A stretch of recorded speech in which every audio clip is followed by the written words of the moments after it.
After my stepfather cheated on my dying mom, he wants me to comfort his new wife who can't handle guilt. I can still remember how the late afternoon sun slanted across the living room floor on the day everything shifted in my world. In hindsight, it feels as though I should have sensed a change in the air, some signal that my life would soon be turned upside down. But at the time, there were no ominous signs. There was just my mother, perched on the edge of our worn-out recliner, trying to steady her trembling hands with a mug of tea. I was 17, and even as young as I was, I recognized the fear in her eyes. She was telling me she had cancer, breast cancer that had already spread further than anyone had guessed. Her diagnosis was severe stage 4, and while she tried to reassure me that she'd fight it, that she was determined to conquer the disease, I sensed an undercurrent of desperation in her voice. She wanted me to believe she would be fine, even though I could see she was not. My stepfather, Ben, hovered behind her. I can still see him in my memory, tall, imposing, and radiating a kind of concern that I'd always found comforting in my younger years. I was 9 when he married my mom, and from that time on, I tried to see him as something like a father figure, though I kept a shred of distance. My own father had died when I was barely old enough to remember him, so I mostly relied on stories and photographs to keep him in my mind. When Ben came into our lives, he seemed like a gift, someone to support Mom, a man who was stable, employed, and outwardly caring. But that day in our living room, when the news of Mom's illness crashed over us, I couldn't help but notice a flash of something guarded behind Ben's eyes. I thought it was his way of bracing himself for the hard road ahead. I never guessed it might also be detachment, maybe even resentment, about the toll her sickness would take on his life. In the first few months of her treatments, we fell into a routine of hospital visits, chemotherapy sessions, post-treatment exhaustion. Mom tried to keep her spirits up. She wore bright scarves on her head to cover where her hair had begun to thin. She joked about the hospital food, about how it made airplane meals look 5-star by comparison. I admired her bravery even as I watched her growing frailer every day. Ben, for his part, came with us to the hospital whenever he wasn't working. He'd sit in the corner of her private room, flipping through magazines or tapping at his phone. Once I caught him sighing loudly, and I told myself it was the stress. It had to be the stress. This was hard on him too, right? Friends and some distant cousins stopped by with flowers or homemade casseroles, always with that mixture of pity and forced cheer. I tried my best to appreciate their kindness without letting the sympathy swallow me whole. I was juggling my junior year of high school, trying to maintain decent grades, but my mind was often miles away, picturing Mom stuck in a hospital bed. Ben was the adult figure in my life, but I started feeling an odd distance between us. He no longer asked about my day or joked with me as he used to. He seemed to slip out of the house more often, making excuses about errands or meeting a colleague for coffee. I chalked it up to a man under immense emotional strain, a man whose wife was fighting a terminal illness. My mother never complained about him. If she noticed his absences, she said nothing to me. She kept telling me we'd all get through this as a family. She wholeheartedly believed he was by her side all the way. One day, about 6 months into her treatment, I came home earlier than expected from one of my after-school study sessions. I'd been so weighed down by thoughts of Mom that I couldn't concentrate. My plan was to grab a snack, maybe check on whether Ben needed anything before I headed to the hospital. The house felt silent. Then I heard an unfamiliar giggle from upstairs. A woman's laugh, too playful, too casual. Confusion gripped me. Mom wasn't home. She was at the hospital, likely napping or finishing up another IV drip. We didn't have other relatives staying with us. Who was here? Creeping up the stairs, I heard muffled voices and more laughter coming from behind the door of the master bedroom. My stomach twisted. Could it be a relative I didn't know? A friend of Ben's? But the intimacy of the voices gave me chills, as if something secretive was unfolding. I pushed the door open a crack, peering in. That was when I saw them. Ben and a woman I'd never met, standing close, her arms around his neck, his hands on her waist. She wore a low-cut blouse that was disheveled, and their faces were inches apart. My heart lurched. It was so blatantly an affair. All I could do was stare, stunned, until a burst of rage propelled me to fling the door wide open. They jumped, almost comically, stumbling away from each other. The woman hastily tried to fix her blouse. Ben's eyes bulged with shock and then quickly hardened into a guilty fear. In a trembling voice, I demanded to know what the hell was going on. The woman stammered something about being sorry, but I ignored her. All that mattered was Ben's face, that he'd been caught, that he was betraying my mother while she lay seriously ill in a hospital bed. A swirl of emotions flooded me: fury, heartbreak, disgust. Ben tried to hush me, stepping forward with his hands raised. He spat out excuses about how I didn't understand, that it wasn't what it looked like. But of course, it was exactly what it looked like. There was no dancing around the truth. He was cheating on my dying mom. Everything after that moment felt surreal. I stormed out of the house, ignoring his calls for me to stop. I walked the streets in a haze, crying so hard I could hardly see. How was I supposed to handle this? Mom was fighting for her life, and her husband, the man who promised to care for her, was betraying her so callously. After my tears ran dry, I eventually came home late into the evening. Ben was waiting in the living room. He tried to speak, to offer rationalizations about how lonely it was, how it hurt him so deeply to see Mom deteriorate, how he needed comfort from someone else. I screamed at him, my voice raw, telling him he was a monster, that I never wanted to see him again. The only reason I didn't move out was that I was 17, with nowhere to go. I told him I despised him. He pleaded for me not to tell Mom, that it would kill her to know. The revolting irony of him worrying about killing her with the news burned in my mind, because he was already betraying her daily. I refused to see him for several days, staying at a friend's house under the guise of needing to study. Then guilt gnawed at me. I wanted to be with my mother in her hospital room, to let her know she wasn't alone. But how could I face her without telling her about Ben's infidelity? The thought of revealing it made me imagine the heartbreak on her face. The betrayal might break her spirit, or perhaps it might make her final days even more miserable. I went back and forth, tearing myself apart with indecision. In the end, I chose not to break her heart. She had so little energy as it was. My desire to protect her from that agony outweighed my desire to see Ben punished. I hated him for putting me in that position. Meanwhile, he continued to visit her at the hospital, continuing the facade of a supportive spouse. Sometimes I'd catch glimpses of him bending to kiss her forehead or holding her hand while she dozed. And the anger I felt was so corrosive that I had to leave the room sometimes just to breathe. I bit my tongue, forcing myself to pretend I was clueless about his double life. In quiet corners, he'd plead with me, eyes watery, promising he'd end it with that other woman, know that he'd never see her again. He claimed I needed to believe him, that he'd had a moment of weakness, but I could see the shadows in his eyes. I wasn't certain he'd stop. Once trust is broken like that, it's almost impossible to piece it back together. Mom died about 5 weeks after I discovered the affair. She never found out. I was at her side when she drew her last breath, my hand in hers, tears streaming down my face. She mumbled that she loved me, told me to keep living, to be strong. Ben was in the hallway when it happened. By the time he entered, she'd passed. He wept, or at least he made the motions of weeping, hugging me while I stood stiff and unresponsive.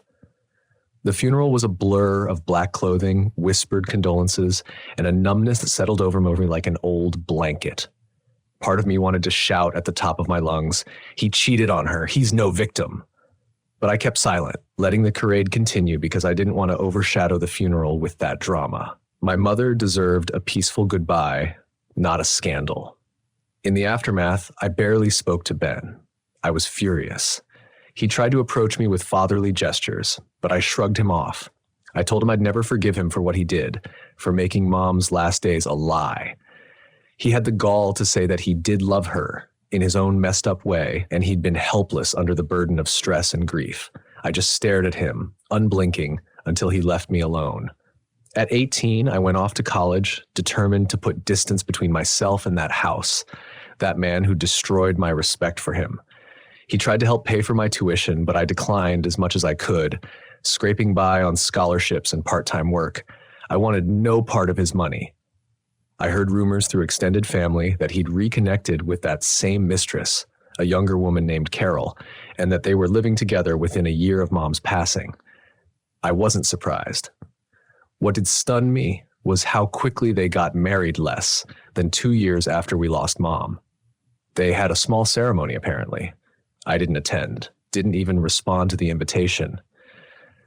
As far as I was concerned, he was just a man who'd once pretended to be my father, and now he was someone else's husband. That should have been the end of it. I only communicated with him via text on rare occasions, usually about something legal or financial regarding my mother's estate.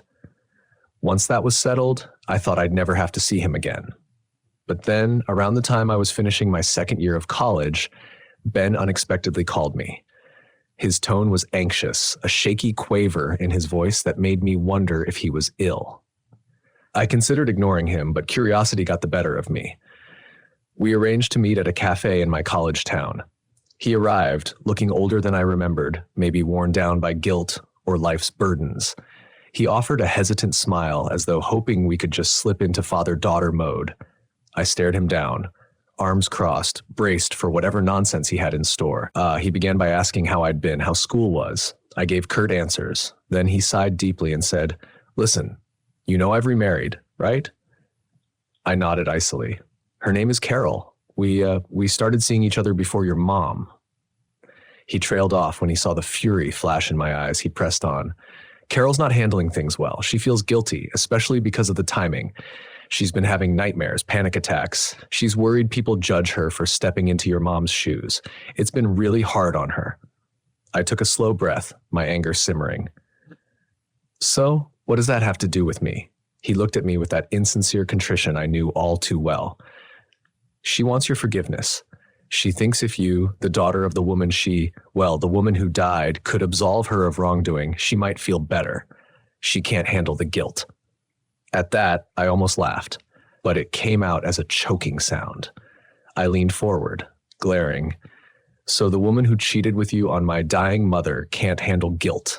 You want me to comfort her? To tell her it's okay? Do you realize how twisted that sounds?" Ben tried to keep his voice gentle. "I know it's an impossible request, but she's in therapy, and her therapist said that reconciling with the family might help her heal. Carol is on the brink of a breakdown. She keeps saying she can't sleep, that she sees your mother's face in her dreams. I'm worried about her, and I thought maybe you'd at least talk to her. Let her explain how sorry she is.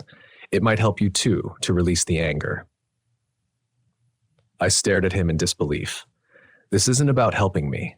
This is about you both trying to ease your consciences. You think I want to help the mistress who destroyed my mother's final days? She's only sorry now because she's facing the consequences." He pleaded, "I understand it's complicated, but carrying hatred isn't healthy for you either. Maybe hearing her remorse would bring closure." I felt my throat tighten with anger. "Closure? My closure is living my life without you and your disgusting betrayal. I don't want or need her apology. Mom is gone. She never got an apology from you or her, so why should I care about your new wife's guilt?" Ben's face twisted in pain, or maybe he was just frustrated. "I know I hurt you. I wish I could change the past, but I can't.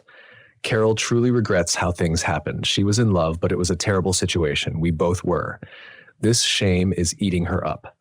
I felt my chest tighten with fury. "So, let it eat her up. She made her bed. She can lie in it. Don't drag me into your quest for absolution." I grabbed my coat, preparing to leave. He reached out a hand. "Please, just think about it. She's truly suffering. If you could even just speak to her, let her express how sorry she is, maybe you'd realize that." I cut him off, standing abruptly. "No, I'm done. Don't contact me about this again." Then I stormed out, ignoring the curious stares from other patrons in the cafe. It took me a while to calm down afterwards. I confided in my closest friend, ranting about the audacity of my stepfather's request. She was horrified, cursing him for expecting me to fix the new wife's conscience. Over the following weeks, Ben texted me sporadically, trying to reason with me. He'd write messages about how Carol was growing more depressed, how she felt haunted by Mom's memory, how no one understood her pain. My replies were curt, and eventually I blocked his number. Let them deal with the fallout of their betrayal on their own. But my respite didn't last. One evening, while I was studying, I got a call from a strange number. I picked up, and the voice on the other end introduced herself as Carol. My blood ran cold. She sounded distraught, apologizing profusely for contacting me, but saying Ben had tried to ask me on her behalf and it didn't work, so she was doing it herself. She whispered about how tormented she felt, how every night she dreamt of my mother, how she wanted to beg for my forgiveness, face to face. I was so angry that my hand shook around my phone. Through clenched teeth, I told her she had no right. You cheated with my stepfather while my mother was literally dying. You want me to hold your hand and say it's all okay? Carol started sobbing, insisting she never meant to hurt my mom, that she was just in love and lost in the moment. She kept repeating, I never wanted to cause her harm, as though that absolved her. I told her, well, you did, and now she's gone, so live with it. She begged me to meet her just once, so she could explain everything, tell me how sorry she was, and maybe we could find a path to peace. Her voice cracked with desperation, as though my acceptance was the only thing keeping her from a mental breakdown. For a fleeting second, I felt a pang of pity, but that pity was quickly drowned by memories of my mom's weakened smile, her last breath, her trust in Ben to care for both of us. The thought that he and Carol had stolen those final months from her, turning them into a facade of fidelity, made me sick. So I told Carol no, that I had no interest in her apologies. She begged, please, I'm on the verge of hurting myself. I can't deal with this guilt alone. My friend had warned me about emotional blackmail mail like this. I responded as calmly as I could. You should talk to a mental health professional, not me. I'm not your solution. Then I hung up. The next day, I found a slew of missed calls from Ben. He left voicemails scolding me for being heartless, claiming Carol was suicidal and that if anything happened to her, I'd have to live with the knowledge that I could have prevented it. My rage flared again. I texted him back a single line, your wife's mental health is your responsibility, not mine. Leave me alone. And for a while, the calls stopped. Time marched on. I finished that semester at college, throwing myself into projects to keep from dwelling on my family's drama. On weekends, I'd visit my mom's grave, tidying the flowers, talking to her in hushed tones as if she could hear me. Sometimes I'd cry, missing her so intensely that I felt hollow inside. Over and over, I'd think about how she'd never learned of Ben's betrayal. Would she have wanted me to show compassion to Carol? Or would she have insisted I cut them out of my life? Mom had always been kind-hearted, but I suspected she'd feel deeply hurt and betrayed if she had known.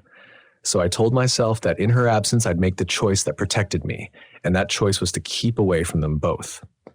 Months later, I got a call from my Aunt Ben's sister. Ironically enough, she told me that Carol had been hospitalized after a suicide attempt. She was recovering physically, but her mental state was fragile. My aunt said, I know you don't owe her anything, but she's truly remorseful. She can't find peace. She begs to see you to say sorry. She thinks you're the only one who can forgive her for what she did. I sat there in silence, tears pricking at my eyes, not for Carol, but for the memory of my mother. My aunt pressed, I understand your anger, but what if you could help prevent a tragedy here? The manipulation was blatant, trying to guilt me by implying I could save Carol's life if I gave her absolution. I told my aunt that I refused to be part of this. Carol and Ben made their choices. This was the natural consequence. I wasn't about to be a sacrificial lamb so they could wipe their consciences clean. My aunt sighed and said she'd pass on the message, but gently pointed out that I might regret it one day if something terrible happened. That comment stuck with me, gnawing at my mind. Late at night, I'd wonder if I was being cruel. But each time I pictured my mother's final days, I felt certain I was justified in refusing to help them feel better. My mother's pain had no remedy, after all. As the years rolled by, I graduated college and moved to another city, determined to carve out a life for myself, separate from the shadow of my past. Occasionally, I'd hear updates about Ben and Carol. Apparently, she was in therapy long-term, sometimes requiring medication for depression and anxiety. They continued to try to reach me through various channels, once even showing up at my workplace unannounced. I threatened to call security if they didn't leave. Ben's eyes were red, pleading. Carol stood behind him, tears streaming down her cheeks. I walked away, refusing to engage. It felt cold, but I also felt fiercely protective of my own mental health. The last thing I needed was to be roped into their emotional meltdown. One late afternoon, I visited my mother's grave again, kneeling beside the headstone, brushing away some leaves. I was startled to hear footsteps behind me. It was Ben. He approached slowly as though fearing I'd run. I stood up, heart pounding. "What are you doing here?" I demanded. He said quietly, "I come here sometimes too." She was my wife. The audacity of that statement made me clench my fists, but he kept his distance, eyes sorrowful. "I know you hate me, but do you really think I never loved her? She was wonderful, and I regret everything." My voice shook. "If you loved her, you wouldn't have cheated while she was dying. Don't stand here and claim otherwise." He swallowed hard. "I can't change the past, but I truly did love her. I'm trying to atone in my own way. Carol is too." He gestured to the grave. "We're sorry." I didn't know whether to laugh or cry. "She can't hear you. She's gone. Your apologies are worthless now." He rubbed his face, nodding. "I know, but we're trying to find some measure of redemption. We volunteer at hospice now, ironically, to help patients who might be going through the same struggles. Carol breaks down every time we see someone facing end-of-life care. She says it reminds her of your mom. She can barely stand it." My chest tightened, a strange mix of pity and anger. "So you volunteer, trying to ease your conscience. Good for you. Still not my problem." He looked at me with heartbreak. "Your mother was the best person I've ever known. I betrayed her. Yes, I'll never forgive myself. But Carol, she's on the edge. If I lose her too, I might lose everything. Please, can't you try to talk to her?" I felt tears threatening. "Why do you keep asking me this? The answer's the same. No, I'm not your solution. I'm not your crutch. I'm not a therapist. Leave me out of it." I turned and left. That was the last time I saw Ben in person for a while. As I navigated my 20s, I found stability, a decent job, a small circle of friends, a modest apartment. I even managed a few romantic relationships, though trust issues lingered like a shadow.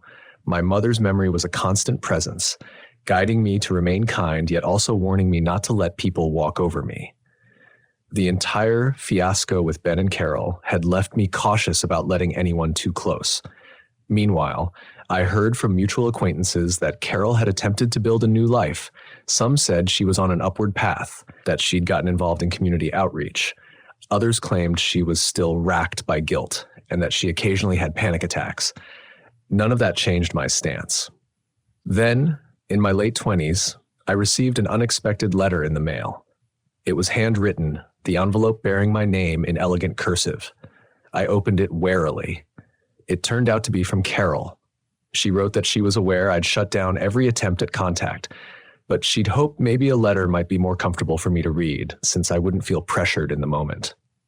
She apologized again for the affair, for how she'd robbed me of the chance to see my mother spend her last days with a faithful partner. She said she was still in therapy, that she'd realized she was partly motivated by a twisted sense of envy of my mother's long history with Ben, envy of the emotional ties that she herself lacked. She admitted it was selfish, that she regretted it deeply. The letter ended with her saying she'd be grateful for even the smallest acknowledgement of her apology. She assured me that if I wanted no contact, she'd respect that, but if I could find it in my heart, any message of forgiveness or even a neutral acceptance might help her continue living. I stared at that letter for hours. My emotions churned. On one hand, it was the same old story, her guilt, my refusal.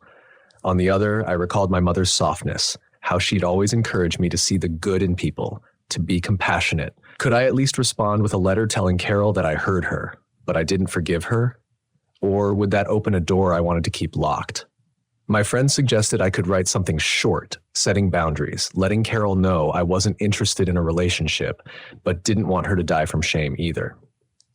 After several days of deliberation, I penned a brief reply. "Carol, I received your letter. I acknowledge your apology. I understand you're remorseful. However, my position remains the same. I cannot and will not provide you with comfort or absolution. My mother's memory is sacred to me, and your actions irreparably damaged her final months, even if she never knew it. If your guilt pushes you to do good in the world, then that's on you to accomplish, not me. I won't meet with you or talk further. Please respect my boundaries." I mailed it off, feeling a twinge of relief. A few weeks later, another letter arrived, again from Carol. She thanked me for replying, said she respected my decision, and that while she still hoped one day I might find it in me to forgive her, she would no longer attempt to contact me directly. She claimed she'd dedicate herself to volunteer work, to atone as best she could. She concluded by saying if I ever changed my mind, she'd be there, ready to listen and help. I read it, then tucked it away in a shoebox personal letters, uncertain if I'd ever want to see it again. From that point on, my life was relatively free of their interference. I heard sporadic updates that Carol was coping better, that she and Ben still volunteered at a hospice center. Some relatives rumored they might adopt a child or foster kids, wanting to do something meaningful. None of it concerned me. I continued focusing on my career, my personal life, and visited my mother's grave on significant dates, her birthday, the anniversary of her death, holidays we used to celebrate.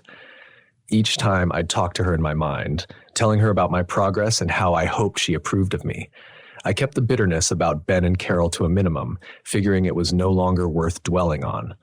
Maybe that was my version of healing, letting go of active hatred and moving into a cooler, more distant apathy. Then, about 6 years after my mother's death, I found myself at a large family reunion I'd chosen to attend for the sake of connecting with cousins and an elderly grandparent who wanted to see me. I discovered too late that Ben and Carol would also be there, part of the extended network. I debated leaving, but family pressure and the risk of hurting my grandma's feelings convinced me to stay. I resolved to ignore them if possible. I spent most of that event chatting with cousins, drinking lemonade, reminiscing about childhood memories that predated Mom's illness. My grandmother was thrilled to see me, insisting I catch her up on everything. She was a sweet old woman, mostly oblivious to the drama, so I tried to remain cheerful. But eventually, I spotted Carol across the backyard, standing near Ben, her gaze flicking in my direction, as if to see if I'd acknowledge her.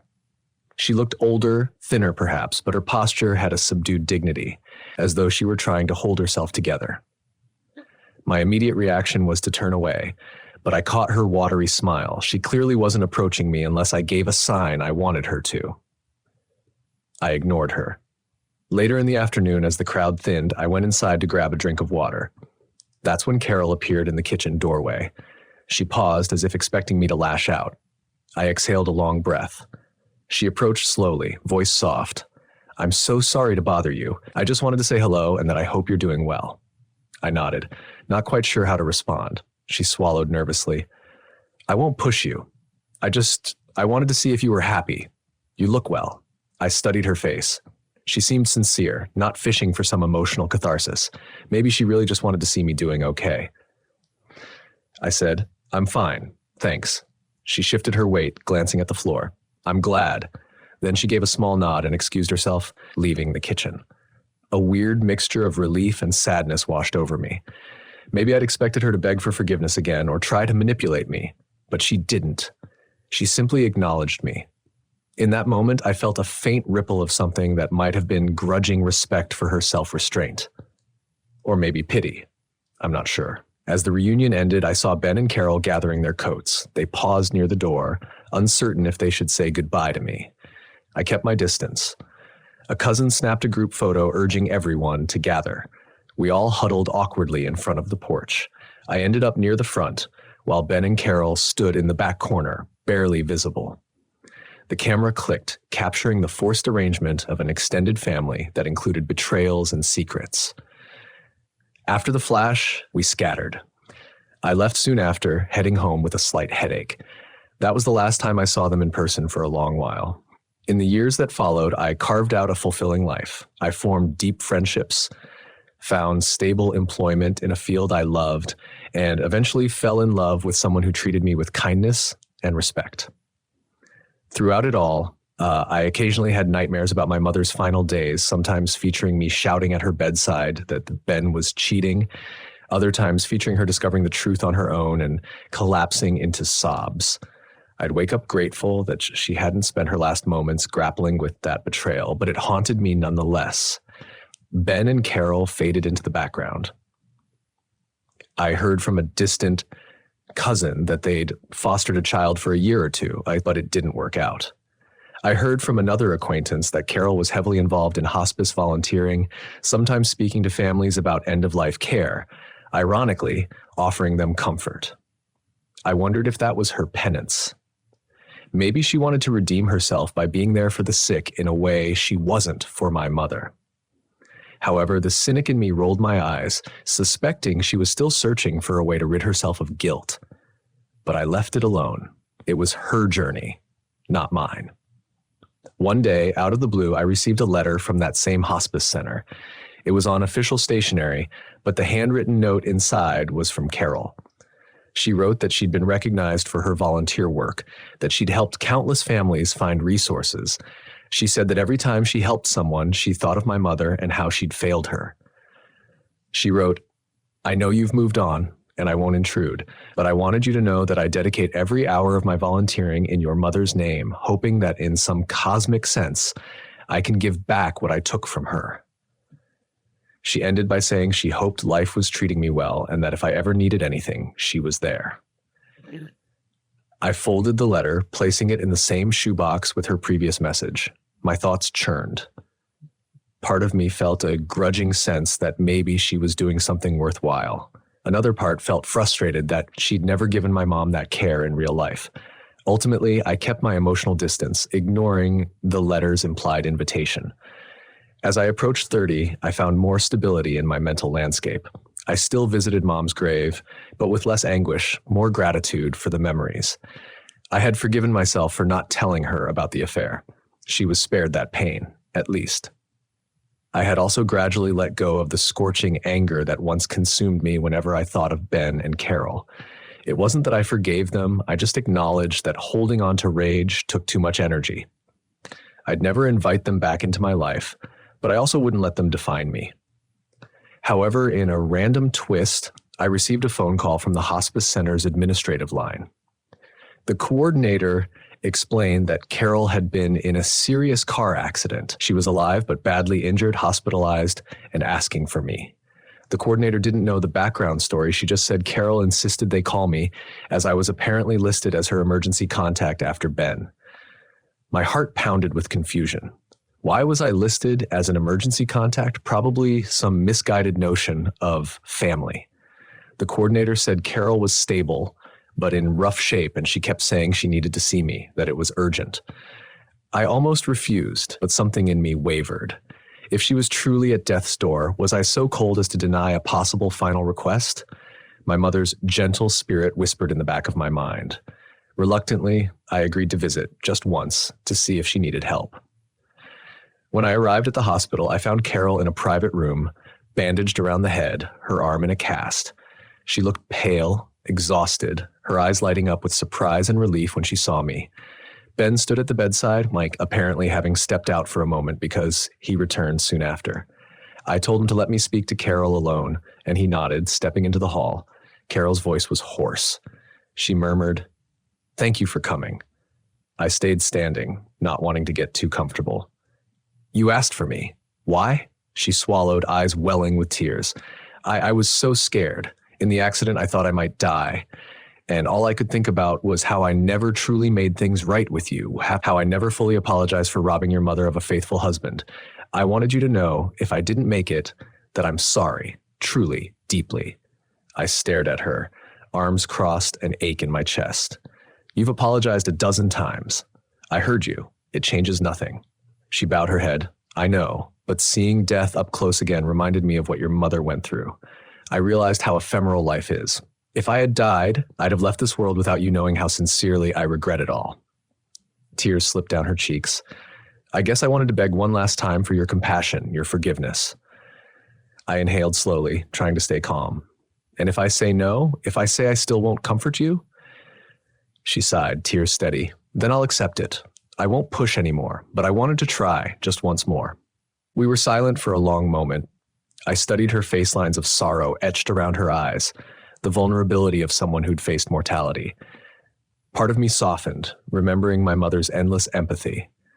Another part clung to the memory of how they betrayed Mom. Finally, I spoke. "Carol, I can't say I forgive you in the sense you probably want.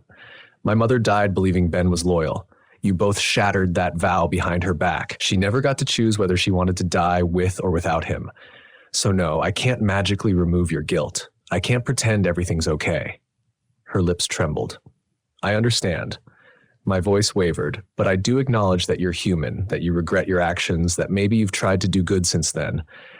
I don't want you to die or suffer some horrific fate. But I also don't want to be the person who absolves you." She nodded, tears falling. "That's fair. Thank you for speaking honestly." I stepped back, feeling my own tears threatening. "I'm done here. Get well soon or whatever," she whispered. "Thank you for coming." As I left the room, I passed Ben in the hallway. He looked at me with an unreadable expression, perhaps gratitude, perhaps sorrow. I didn't speak to him. I just walked away. That was likely the closest Carol and I ever got to a direct conversation about her guilt. She didn't ask me for comfort again. Maybe she finally accepted that her healing would have to come from within. I haven't heard from them since, outside of a short email from Carol's hospice coordinator letting me know she was out of the hospital and recovering. I replied with a brief acknowledgement, nothing more. Looking back, the entire ordeal feels like a testament to how betrayal can fracture a family beyond repair. My mother's final months were overshadowed by a husband who lacked the moral fortitude to stay faithful. The mistress, now his wife, spent years drowning in guilt, hoping I'd throw her a lifeline. But I'm not the lifeline she needed, and it's not my responsibility to become one. My mother's memory deserves my loyalty. I have no interest in comforting the people who betrayed her so deeply. Of course, I'm aware that my mother might have handled things with more grace if she'd known. She was kind, sometimes to a fault. Maybe she'd have wanted me to forgive them wholeheartedly, but she's gone, and the choice is mine. After everything, I choose to keep them at a distance.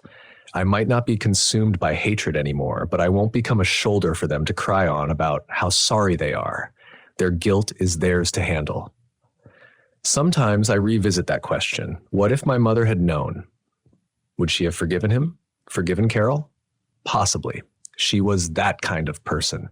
But since she never got to make that choice, I feel no obligation to bestow forgiveness on her behalf. If Carol can't handle the guilt, that's unfortunate, but it's also the natural consequence of her actions. She and Ben decided to cheat with full knowledge of my mother's terminal condition. They knew exactly how cruel it was. They simply underestimated the weight of their consciences afterward. Now, as I move forward, I hold on to my mother's love in my memory, and I remind myself that I deserve a life free from the drama they created. If I ever find myself at a family function again, and if Carol or Ben approach me with remorseful eyes, I'll simply smile politely and walk away. I have no more words for them.